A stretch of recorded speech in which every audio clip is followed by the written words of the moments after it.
did grow up in the firm. My grandfather, Art Hefren, founded the firm in 1948, and my father joined him in the mid-1950s.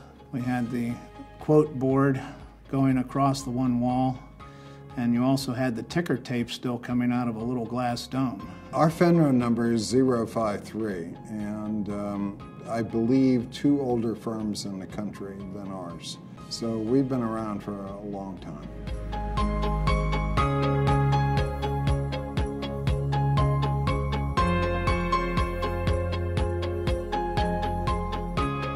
Grandfather was a real gentleman, so he was very client-focused, but just loved the investment markets, and he loved to do what was right for his clients. My father, Bill Tillotson, joined him in 1958, and he had come from the insurance business. When my dad joined him, he got into the investment field and said, well, how can you recommend investments if you don't really know someone's situation? So my father was really an early pioneer in doing financial planning.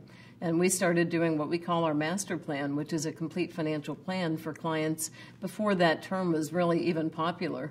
It really was a process that at the time was unique and really was very appropriate for what they were trying to do, which was to serve the client in a very holistic way.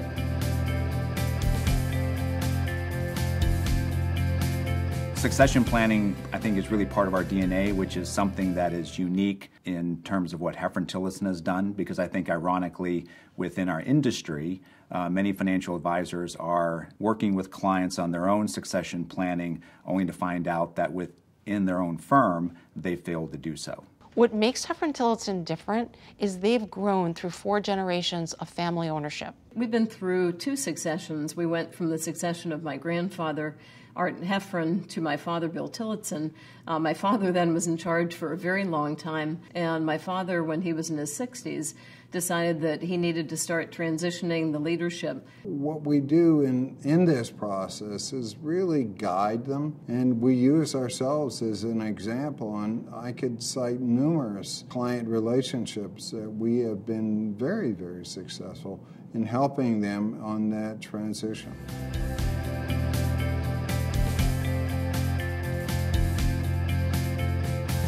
In terms of fee-based planning, it really is our core, and I would say it's one of the distinguishing factors that Hefren-Tillotson has, that we have much more of a focus on it than many other firms. I think under Mr. Tillotson's watch, fee-based planning was sort of in its infancy in the early 90s. Wrap accounts were becoming prevalent with very high internal fees, and he was constantly asking the question, how is this in the best interest of the client, and could never get a satisfactory answer, and so we sort of avoided that part of the business. But Kim kind of knew that long-term, down the road, recurring revenue, fee-based planning, unbiased advice, this was something that needed to become part of who we are and needed to be incorporated within the business. One of the things I really wanted to see for our firm was that we had a model where we could get compensated for the ongoing service that we gave clients, and that we also would be putting together investment strategies that were consistent across advisors and really consistent across the firm. Well, fee-based planning is really a win-win for the firm and for our clients. It really puts us on the same side of the desk and allows us to be completely objective in the advice that we provide to our clients and deliver on an ongoing basis. And I think that really gives us an advantage longer term.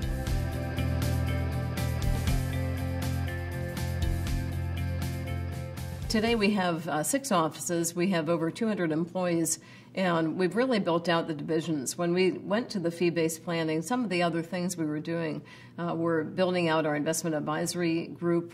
We've expanded in the financial planning department.